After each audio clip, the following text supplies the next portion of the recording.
तो आदाब, नमस्कार, गुड इवनिंग, सत श्री अकाल। आज संडे का दिन और वक्त है फॉलो अप का। फॉलो अप यानी वो कहानियाँ जिसके ऊपर धूल की परतें चढ़ गई हैं, गड़े मुर्दे उखाड़ने की कोशिश इस शो के जरिए। आज की कहानी की शुरुआत एक तस्वीर के साथ करते हैं। ये जो आप तस्वीर देख रहे हैं, ऊपर एक छोटा सा बक्सा है, लाइट जल रही है, कुछ नंबर आ रहे हैं, लाल लाल बत्ती, और उसके नीचे एक और बक्सा है, ये थोड़ा बड़ा सा है। और ये जो बड़ा बक्सा है ये एक फ्रिज है, और ये फ्रिज इस वक्त एक अस्पताल के पोस्टमार्टम हाउस के एक कमरे में रखा हुआ है। और ये जो फ्रिज है ये आज से नहीं बल्कि पिछले करीब 34 महीनों से रखा हुआ है। अब 34 महीने से एक फ्रिज में एक लाश भी क्या कहें, कंकाल क्यों है? इसको देखकर थोड़ा सा मतलब अजीब सा लगता है कि एक ऐसा मशीन, एक डब्बा, एक फ्रिज, और उसके अंदर कोई इंसान पड़ा हुआ है। सोचकर ही अजीब लगता है इसको देखकर, अगर आप इस गहराई में सोचना शुरू करें तो ये तो फ्रिज की तस्वीर है। अब जरा आप इस लड़की की तस्वीर भी देख लीजिए। इसका नाम है रीटा। रीटा उत्तर प्रदेश के इटावा के जसवंत नगर इलाके की रहने वाली एक गांव की लड़की है। अब ये तस्वीर और ये फ्रिज, इन दोनों की कहानी को समझने के लिए हमें 34 महीने पहले सितंबर 2020 में जाना पड़ेगा। बात 19 सितंबर 2020 की है। रीटा अपने घर से बाहर निकली और कुछ देर के बाद उसे लौट आना था। शाम तक लौटी नहीं, घर वाले उसे ढूंढते हैं, वो मिलती नहीं। इसके बाद वो जाकर पुलिस में उसकी गुमशुदगी की रिपोर्ट लिखा देते हैं। साथ में एक लड़के का नाम लिखाते हैं, उसका नाम है राम कुमार, कि शायद उनकी बेटी की गुमशुदगी के पीछे राम कुमार का हाथ है। अब पुलिस इस वक्त रिपोर्ट लिख लेती है, अपना काम कर रही होती है। करीब हफ्ता बीत जाता है। हफ्ता बीतने के बाद एक रोज़ जहाँ रीटा रहा करती थी उससे कुछ दूरी पर एक खेत के किनारे एक कंकाल मिलता है। अब वो कंकाल ऐसा था जिसको देखकर ये साफ लग रहा था कि किसी की लाश है और उस लाश को पूरी तरह से जला दी गई है, या तो किसी केमिकल के ज़रिए या फिर आग के ज़रिए। लेकिन लाश अगर कुछ दिन पुरानी भी होती और साबुत होती तो सड़ी गली होती, लेकिन वहाँ सिर्फ ऐसी कंकाल था, पीछे शिकारपुरी ने जो रखा हुआ है, बस ऐसी समझ लीजिए आप, साबुत। और उसको देखकर वहाँ पे कुछ निशान भी थे जिससे लग रहा था कोई केमिकल या आग के जरिए जलाया गया। अब कंकाल से तो आप शिनाख्त कर नहीं पाएंगे कि ये किसका है या किसकी है, ये भी पता करना बड़ा मुश्किल है इस देखकर। जैसे इस कंकाल को देखकर बताया नहीं जा सकता कि ये मेल है कि फीमेल है। तो वही उलझन पुलिस के सामने थी। पुलिस ने खैर खबर मिली, कंकाल को उठाया। अब इत्तेफाक से उसी कंकाल के पास कुछ चप्पल मिले, वो लेडीज सैंडल था, और कपड़े कुछ थोड़े से वो मिला।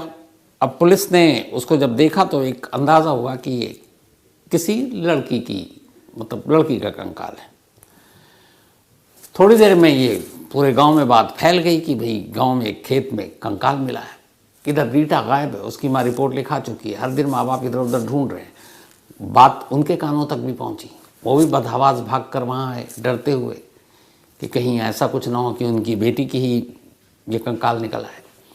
वहाँ पहुँचते हैं, कंकाल देखकर तो कुछ समझ में आता नहीं है। तभी पुलिस वाले वहाँ मौजूद थे। उन्होंने बताया कंकाल के पास ये सामान बरामद हुआ। जैसे ही वो सामान देखते हैं, माँ बाप बदहवास चीखने लगते हैं, रोने लगते हैं। असल में रीटा के माँ बाप पहचान चुके थे कि ये जो कपड़े और सैंडल है वो रीटा का है।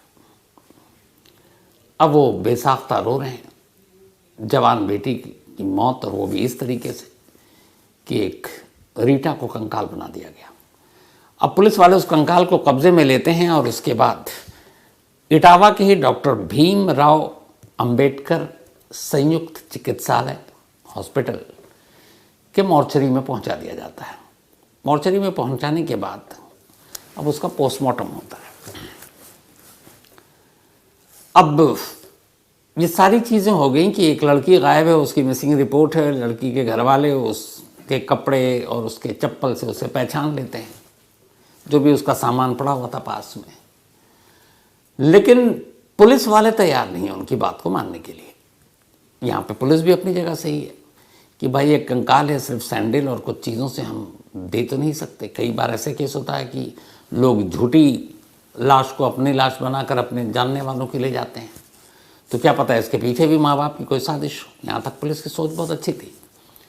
तो अब पुलिस उस लाश का पोस्टमार्टम करवाने, कंकाल का करवाने के बाद उसको उसी पोस्टमार्टम हाउस के कमरे में जहाँ पर इसको सहेज कर रखने का इंतज़ाम था, एक फ्रिज में उस कंकाल को डाल देती है। अब फ्रिज के अंदर कंकाल है, उसका पुलिस रीटा के घर वालों से कहती है हम तफ्तीश करेंगे, इसके बाद ही आपको जो बची खुची चीज़ें हैं, कंकाल है, हम उसको आपको अंतिम संस्कार के लिए सौंप देंगे। माँ बाप को भी लगता है कानूनी चीज़ें हैं, वो भी सब्र कर लेते हैं। अब धीरे धीरे वक्त बीतता है, हफ्ता बीता, महीना बीता, महीने बीते, लेकिन वो कंकाल फ्रिज के अंदर है और माँ बाप बाहर लगातार पुलिस के चक्कर काट रहे हैं। पुलिस वाले कह रहे हैं भाई ऐसे कैसे दे दूँ, साबित जब तक नहीं होगा कि मरने वाली रीटा है, तुम्हारी बेटी है। अब माँ बाप कह रहे हैं भाई जो भी आपका तरीका है पता कर लो कि कैसे पता चले कि ये हमारी बेटी है या नहीं है। कुछ जांच जो भी आप बता रहे हो, जैसे डीएनए बोल रहे हो, तो आप डीएनए करा लो, हमारा सैंपल ले लो। पुलिस वाले कहते हैं ठीक है लेंगे, और भी काम है। सितंबर 2020 में ये कंकाल मिला था, 19 सितंबर को, बल्कि 19 सितंबर को गायब हुई थी और 24 सितंबर 2020 को कंकाल मिला। उसका पूरा 20 बीत गया, पूरा 21 बीत गया, अब 2022 आ गया, लगभग 2 साल। रीटा बनी कंकाल फ्रिज के अंदर है। माँ बाप बाहर पुलिस स्टेशन के चक्कर काट रहे हैं कि जो हुआ सो हुआ, कम से कम हमें वो कंकाल दे दो ताकि उसका अंतिम संस्कार करके हम लोगों को भी सुकून मिले और उसकी आत्मा को भी शांति मिले। लेकिन इस सुकून और शांति के बीच में पुलिस और कानून, पुलिस वालों ने कहा कि ऐसे कैसे दे दें। उन्होंने कहा भैया कितना और वक्त लोगे, तो 2 साल हो गए। तब पुलिस को लगा कि हाँ ज़रूरत से ज़्यादा वक्त हो गया है, चलो अब डीएनए कराते हैं। 2 साल के बाद सोचिए, एक फ्रिज के अंदर एक कंकाल पड़ा हुआ है और पुलिस के पास वक्त नहीं है कि उसका डीएनए कराए। और करना क्या था, कंकाल आपके पास है, एक जो फॉरेंसिक एक्सपर्ट्स हैं उनसे उसका सैंपल लेना है। और दूसरा, चूँकि माँ बाप उसके दावा कर रहे हैं कि ये उनकी बेटी का कंकाल है, तो उनमें से किसी एक का सैंपल ले लो, माँ का ले लो या बाप का ले लो, और इसको भेज दो लैब में। और लैब भी ऐसा नहीं है कि बहुत वो है, हैदराबाद में बेस्ट है। तो 2 साल बाद जब बहुत दबाव पड़ा, माँ बाप ने अपने बेटी की लाश के लिए, सोचिए आप, नेताओं और बाकी से सिफारिश करनी पड़ी। तब पुलिस वालों को थोड़ा सा लगा, थोड़ी दया आई और उनका पत्थर दिल पिघला। उन्होंने कहा चलो अब डीएनए कराते हैं। 2022 में पुलिस वालों ने रीटा की माँ का सैंपल लिया, कंकाल के कुछ सैंपल लिए और दोनों को इकट्ठा कर भेज दिया, पहले लखनऊ और फिर हैदराबाद भेज दिया। अब उसके बाद वो भी नहीं कर रहे उसको फॉलो, जैसे हम फॉलो अप कर रहे हैं कि यार कब आए, रिपोर्ट आए ना आए। अब उधर बेचारे माँ बाप, उन्हें बताया गया था कि महीना भर तो लग जाता है। महीना बीत गया, वो आए हर रोज़ कि आ जाएगा, कल आएगा, बता देंगे। अब उधर उनकी धड़कनें भी बढ़ी हुई, उनके अंदर एक ये भी है कि वो सैंडल गलत हो जाए, वो चप्पल, जो बाकी सबूत हैं वो गलत हो जाए और मेरी बेटी जिंदा हो, ये कंकाल मेरी बेटी का ना हो। ये भी दुआ कर रहे हैं और साथ में ये भी कह रहे हैं कि अगर वही है तो क्यों इसको फ्रिज में बंद किए हुए। वैसे ही उसके साथ न जाने क्या क्या हुआ, और ऊपर से मेरी बच्ची जो है एक फ्रिज में बंद है। तो वो जाते और बैरंग लौट आते हैं, रिपोर्ट आती नहीं। इधर माँ बाप तो माँ बाप होते हैं, दिल मानता नहीं है, वो पुलिस के चक्कर काटते, फिर उस डॉक्टर भीमराव अंबेडकर हॉस्पिटल जाते, उस मुर्दा घर के उस कमरे में जहाँ उनकी बेटी एक फ्रिज में बंद थी। वो कमरे के बाहर जाते, फ्रिज को निहारते, रोते, खुद को दिलासा देते, लौट आते। कहना बड़ा आसान लग रहा है मुझे, लेकिन सोचिए कि जो माँ बाप न मालूम कितने चक्कर काटे होंगे, उस फ्रिज को देखकर उन पर क्या बीतती होगी। ये सिलसिला चलता रहा। आखिरकार कुछ महीने बाद पुलिस वालों ने फिर, कुछ उनमें भी अच्छे लोग होते हैं, कहा कि यार पता कर दो। तो रिपोर्ट आई, कमाल की रिपोर्ट थी। रिपोर्ट आई तो रिपोर्ट में ये था कि हम बता नहीं सकते, डीएनए के ये सैंपल की रिपोर्ट है और रिकॉर्ड पर है, हम बता नहीं सकते कि ये जो सैंपल आपने भेजा है रीटा की माँ की और ये जो कंकाल का आपने भेजा है, ये सच में उसकी बेटी है या वो उसकी माँ है कि नहीं, इसलिए कि सैंपल ठीक से कलेक्ट नहीं किया गया और सैंपल उस हिसाब से नहीं भेजा गया जिसकी जांच कर हम ऑथेंटिक तरीके से बता सके। मतलब कमाल देखिए, 2 साल बाद याद भी आया तो सैंपल इस तरीके से भेजा गया जो किसी काम का ही नहीं था, लेकिन सरकारी काम था, आने जाने में बड़ा वक्त लगा, लेकिन रिपोर्ट 0, 0, पता ही नहीं चला, इनकन्क्लूसिव। अब इधर माँ बाप आए तो पता चला रिपोर्ट आ गई, धड़कते दिल के साथ थाने में पहुंचे, लेकिन उन्हें बताया गया कि नहीं, क्लियर नहीं हो रहा है कि तुम्हारी बेटी है, इसलिए हम कंकाल नहीं देंगे, वो फ्रिज में ही पड़ा रहेगा। फिर लौटा दिया। फिर साथ में उन्होंने आश्वासन दिया कोई बात नहीं, हम दूसरी बार सैंपल भेजेंगे, तुम फिक्र मत करो। वो भी वक्त बीतता गया। पहली बार भेजा था जो रिपोर्ट, तो उस रिपोर्ट की जो रिपोर्ट आई थी उसकी तारीख थी 26 मार्च 2022, 26 मार्च 2022 को रिपोर्ट आई थी कि ये सैंपल ठीक से नहीं भेजा आपने, इसलिए हम बता नहीं सकते कि ये सही मानों में रीटा की वो माँ है। फिर दोबारा रिपोर्ट भेजा गया अगस्त 2022 में। अब अगस्त 2022 को फिर से सैंपल लिया गया और ये याद रखें कि रिपोर्ट में है कि ढंग से आपने सैंपल नहीं भेजा, इसलिए रिपोर्ट पुख्ता नहीं है। अब उस ढंग से ना भेजने के बाद आपको तो एहतियात बरतना पड़ेगा, पर एहतियात ये बरती कि इस बार भी क्या ढंग से लिया। अगस्त 2022 में फिर से माँ का सैंपल लिया गया, कंकाल का सैंपल लिया गया और उसके बाद लखनऊ आया, हैदराबाद भेज दिया गया डीएनए टेस्ट के लिए।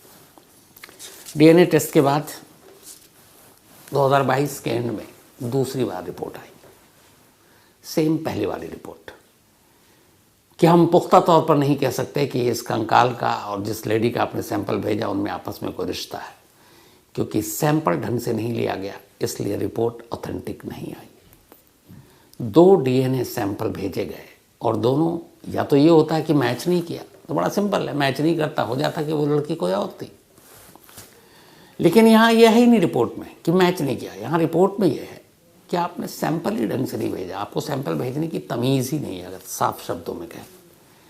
अब दूसरी बार भी ये रिपोर्ट आई, माँ बाप धड़कते दिलों के साथ फिर दूसरे रिपोर्ट का इंतज़ार कर रहे हैं और उन्हें फिर ये खबर मिली कि नहीं, इसका हश्र भी वही हुआ जो पहले डीएनए सैंपल की रिपोर्ट थी, इनकन्क्लूसिव। उम्मीदें टूटी। अब इधर पुलिस वालों ने भी कहा यार पता नहीं सैंपल मिलेगा भी कि नहीं मिलेगा, हटाओ छोड़ो क्या करना।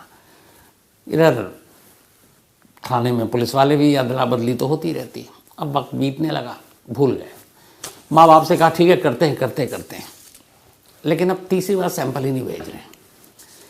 इधर उस माँ बाप पे क्या बीत रही है आप अंदाज़ा लगा सकते हैं।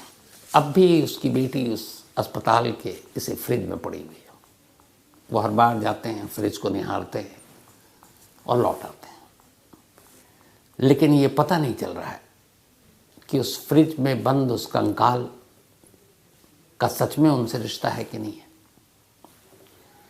दूसरी तरफ ये भी है कि अगर है तो क्या अंतिम संस्कार कब करें। ये सारी चीज़ें, और दूसरा ये कि एक इंसान एक तरह से कंकाल ही हो, अपना है, फ्रिज में बंद है, तो देखकर भी अजीब लगता है। वक्त बीतता गया, 2 डीएनए सैंपल फेल हो गए, पुलिस वाले अब कुछ कर नहीं रहे हैं, उन्हें अपनी नाकामी का एहसास हो चुका था। तो अब थाने के चक्कर काट कर रीटा के माँ बाप थक गए।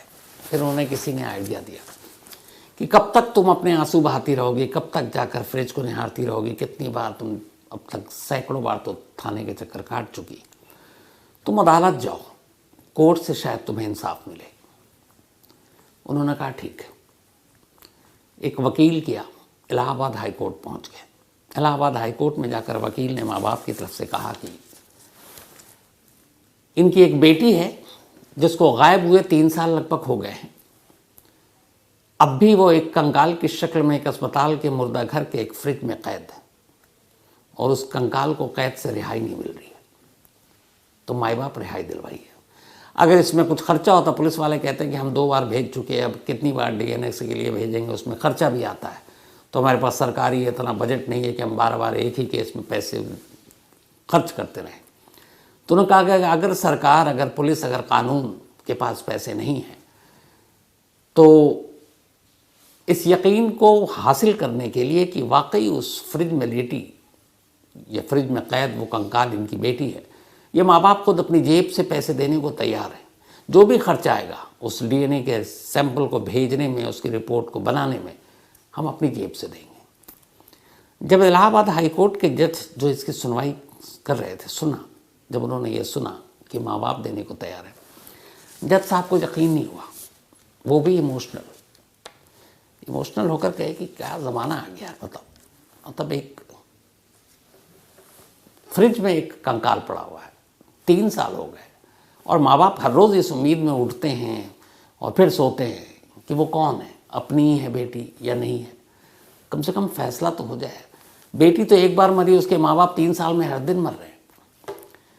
अदालत को बड़ा गुस्सा है और अदालत ने फ़ौरन अपना हुक्म सुनाया कि इस कंकाल के सैंपल को फ़ौरन कलेक्ट करो, माँ बाप का जो भी, जिसका भी सैंपल लेना है वो लो, और इस बार हमें सैंपल ढंग से भेजकर और इसकी आप बताओ कि ये कंकाल किसका है, और फिर अदालत को भी इन्फॉर्म करो। अब जब हाई कोर्ट से फटकार पड़ी तो फिर पुलिस की क्या मजाल। फ़ौरन अब नई टीम बुलाया गया, कहा भाई ढंग से सैंपल ले लो, 2 बार हो चुका, आपकी तो अदालत भी सर पे है। इसके बाद अब उस सैंपल को तीसरी बार, शायद इस देश के इतिहास में पहली बार है कि तीसरी बार डीएनए की जांच होने जा रही है। सैंपल लिए गए फिर से माँ के, फिर से कंकाल के, और उसके बाद सैंपल भेजा गया फिर से हैदराबाद के लैब में सैंपल गया। कुछ वक्त पहले ही अब उसकी तीसरी रिपोर्ट आई। तीसरी रिपोर्ट ये थी कि 34 महीने से जो कंकाल इटावा के डॉक्टर भीमराव अंबेडकर संयुक्त चिकित्सालय के मुर्दा घर के कमरे में एक फ्रिज में कैद है, वो कोई और नहीं बल्कि रीटा ही है। रीटा वही जो 19 सितंबर 2020 को गायब हुई थी। अब जब ये रिपोर्ट आई, शक की सारी गुंजाइश खत्म। पुलिस ने फ़ौरन माँ बाप को बुलाया, पुलिस के होश भी उड़े। माँ बाप को जब रिपोर्ट दिखाई तो माँ बाप को समझ में नहीं आया कि वो रोएं या खुश हों, क्योंकि अब तक एक आस थी कि शायद फ्रिज में वो कंकाल पराया निकले। वो आस टूट गई, और शायद थोड़े से खुशी के लम्हे भी थे कि चलो, जो 34 महीने की कशमकश थी कि वो बेटी है कि नहीं है, और वो यहीं क्यों पड़ी हुई है, एक मुर्दा को उसका आखिरी अंतिम संस्कार मिलना चाहिए, वो हक उससे क्यों छीना जा रहा है। 34 महीने बाद कम से कम ये हक तो उन्हें मिला। इसके बाद उस फ्रिज को खोला गया। 34 महीने के बाद एक कंकाल कैद से आज़ाद हुआ। पुलिस की निगरानी में उस कंकाल को समेट कर रीटा के माँ बाप के साथ मौजूदगी में उन्हीं के गांव के खेत में ले जाया गया। उस खेत में एक गड्ढा किया गया और पूरे रीति रिवाज के साथ उन हड्डियों को दफना दिया गया।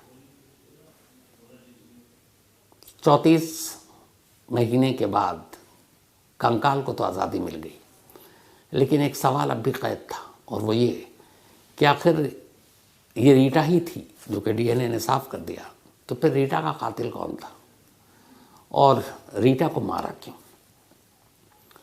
अब पुलिस को अपनी कमियों का भी एहसास होने लगा कि जब 19 सितंबर को रीटा गायब हुई थी तो 20 तारीख को ही, अगले दिन, रीटा के माँ बाप ने पुलिस में मिसिंग रिपोर्ट के साथ साथ एक नाम लिखाया था, राम कुमार।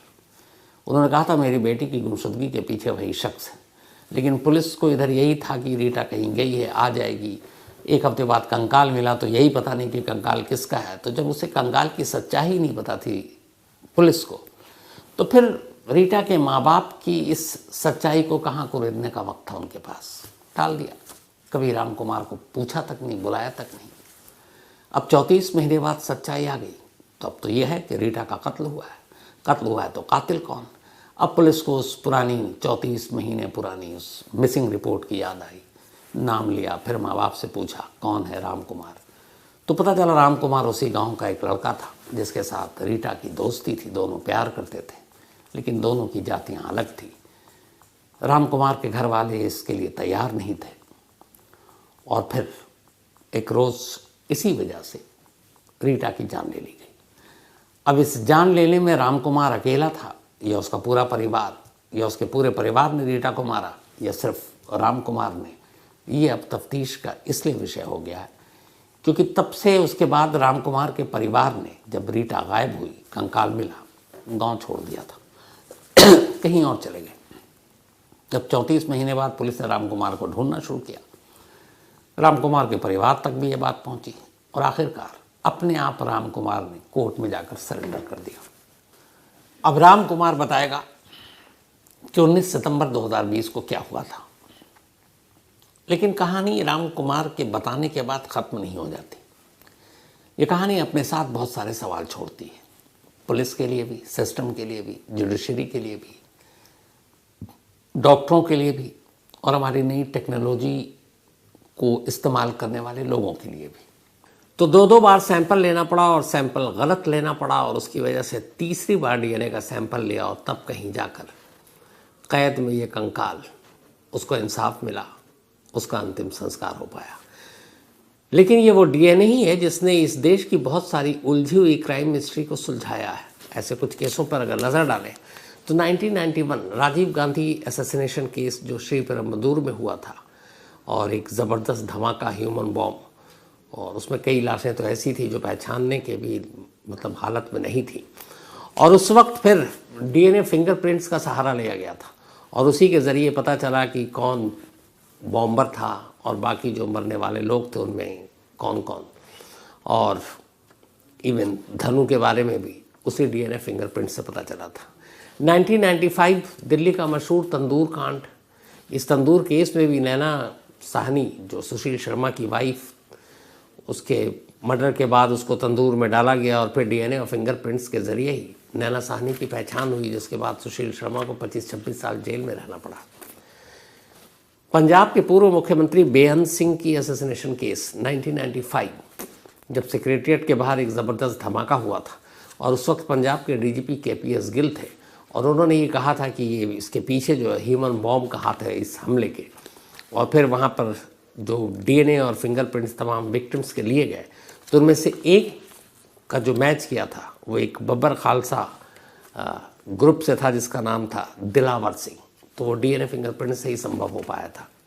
इसके अलावा 1996 प्रियदर्शनी मट्टू केस, एक आईपीएस का बेटा जिसने एक प्रियदर्शनी नाम की लड़की दिल्ली यूनिवर्सिटी की स्टूडेंट, उसका रेप किया था, और ये केस उस वक्त मीडिया में काफ़ी सुर्खियों में था। संतोष कुमार सिंह आरोपी, लेकिन उस वक्त पुख्ता सबूत और बाकी कोई विटनेस की न थे, इसलिए लोअर कोर्ट ने 1999 में संतोष कुमार को जब बरी कर दिया तो हंगामा मच गया था कि ये क्या है।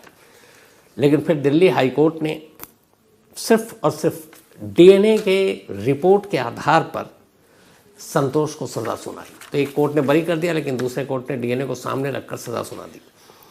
2009 actor shiny Ahuja rape case, अपनी ही मेट का रेप करने का इल्ज़ाम लगा था, और उस रेप के बाद पुलिस ने फिर जो मेट थी उसका वेजाना का सैंपल लिया, और जिसके बाद डीएनए सैंपल के थ्रू ये पुख्ता हुआ कि शाइनी आहूजा ने ही रेप किया था, और फिर उनको सज़ा हुई। 2012 निर्भया केस कौन भूल सकता है दिल्ली का। उस निर्भया केस में भी जिस तरीके से निर्भया के साथ जो कुछ हुआ, दिल्ली पुलिस ने बाकायदा तमाम आरोपियों का डीएनए कराया था ताकि कोर्ट से उन्हें कोई राहत न मिले, और उस डीएनए में हर एक का सैंपल मैच किया था निर्भया के साथ, और सभी गुनहगार अपने अंजाम तक पहुँचे।